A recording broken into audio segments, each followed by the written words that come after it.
Iha? Okay ka lang ba? Kayo po yung umawat kay ate nung isang araw. Nag-aaway na naman kayo ng ate mo. Nakita niyo po pala yun. Pero okay lang po ako. Nagtalo lang po talaga kami ni ate. Gano'n naman po talaga kasi yung magkakapatid po paminsan-minsan, di ba? Nag-aaway.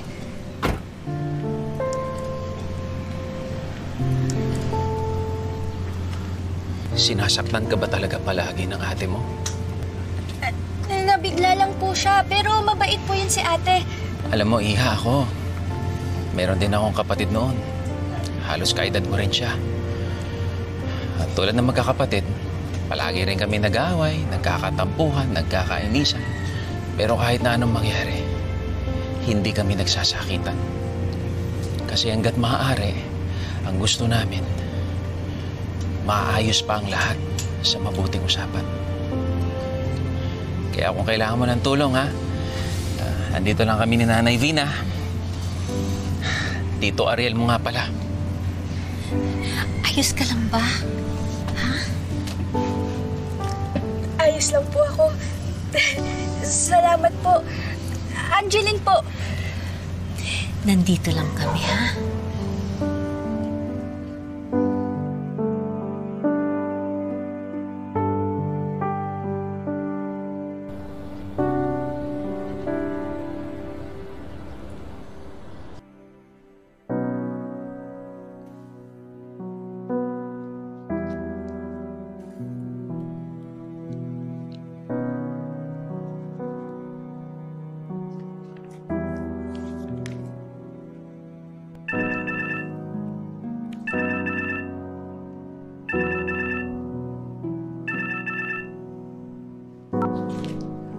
Hello?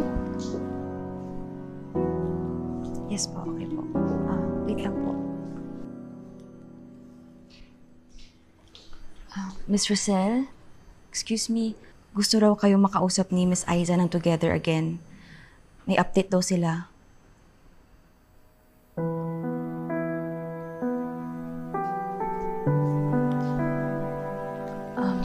Madam, sorry po pero busy si Miss Rosel.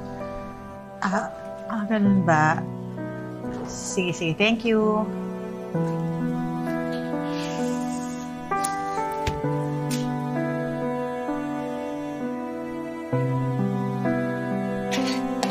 Ha? Hindi mo ba talaga napanood yung episode kanina, Besh? Hindi kasi may pinagawa si ate. Bakit? Ano nangyari? Tignan mo to.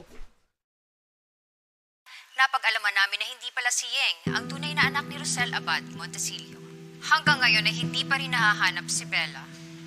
Pero sa labis na disappointment ni Rosel, minabuti na muna niyang Naloko si Rosel Abad Montesilio. Hindi niya talaga totoong anak yung Yeng. Hindi niya pa nahahanap yung totoong anak niya, Besh. Kaso kasi, parang ayaw na rin kasi niya tumuloy sa show eh. Paano yan, Bes? So, ibig sabihin wala na akong pag-asa. Ang sabi pa naman nila, tatawagan nila ako. Besh, kung tawagan kaya ulit natin yung producer, dali, follow up lang, ganun. Tara. Hoy! Walang tatawag doon! Ikaw, umuwi ka na sa inyo! Ate, ako na yung phone ko. Bakit bang ayaw mong tawagan ko sila? Gusto ko lang naman makilala yung mga tunay kong magulang eh. Tigil-tigilan mo ko, ha? Kanina ka pa eh. Hindi ka pwedeng umalis. Pupunta tayo ng Amerika. Yung nanay mo ba dadalhin tayo sa Amerika? Hindi! Kay John tayo! Ate, ayokong pumunta ng Amerika. Gusto ko makilala yung mga tunay kong magulang. Ganun ha? Sumasagot-sagot ka na. Dito. Mga be, ganito na lang. Tuloy natin yung research kay Angeline, pero tayo muna ha. Huwag na natin muna i-involve si Miss Abad Montesilio. Jim, nasa iyo pa yung contact details ng bata. Yes, Miss A. Number and address po. Okay, good. Sige, it's time to look for Angeline Manalo. Yes po, Miss A. Ate, please! Ate! Yan! Diyan ka! Dito ka lang ha! Hanggang bukas!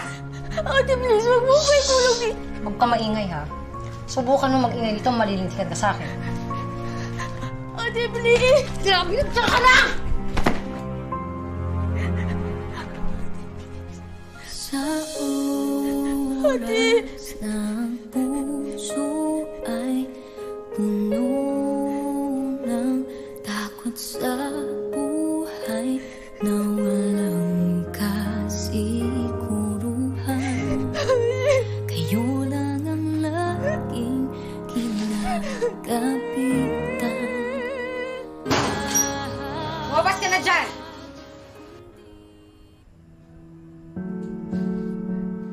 Mag-ayos ka ng sarili mo. Halika na! Ano? Please! Good morning, sweetie. John, you're early. Yes, because I have another surprise for you. Surprise! Tickets for what?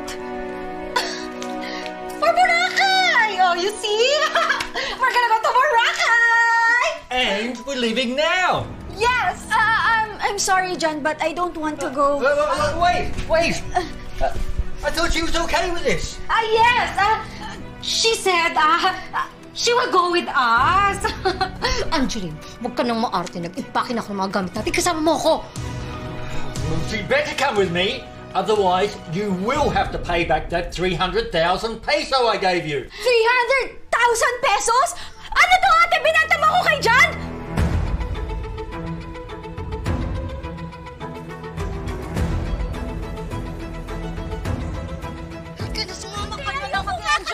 Let's go!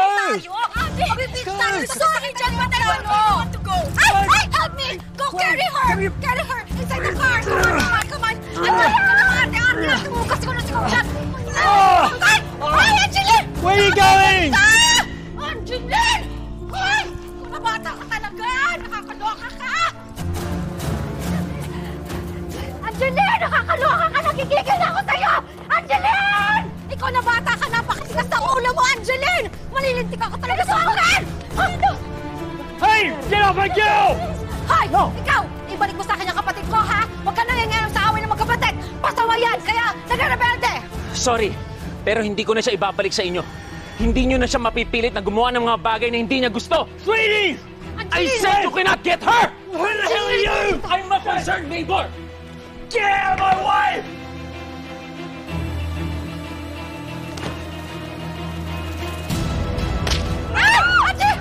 Angeline! Ikaw kasalanan mo to eh! Oh my gosh! Angeline! Tingnan mo yung ginawa mo, Angeline! Ay! John! John! Kantihan mo yan, John! Sakpan mo to yung anak! Ay! Tama na! Tama na! Tama na! Teka lang, hindi mo pwede kunin si Angeline! Hindi mo ako mapipigilan! Kapatid ko to! Wala kang karapatan sa kapatid ko! Kayong dalawa, pwede ko nga kayo ireklamo sa ginagawa ninyo eh! Kaya pwede ba? Huwag kayong mangialam sa away namin magkapatid! Halika na! Ikaw ang irereklamo ko! Binubugaw mo sarili mong kapatid at pinapagawa mo siya ng mga bagay na hindi niya gusto! Wala kang pakialam! Halika na, Angeline! Ayoko, ate! Tumigil ka na! Please! Halika na, Angeline! Huwag nang matigas yung ulo mo! Halika na! Halika na! Please! Hindi! Kapitbahay! Kapitbahay! Tulungan niyo ako! Yung lalaking to! Kinukuha niya yung kapatid ko! Kanina pa yan! Kidnapper to! Pati yan! Pati yung babae! Kidnapper sila!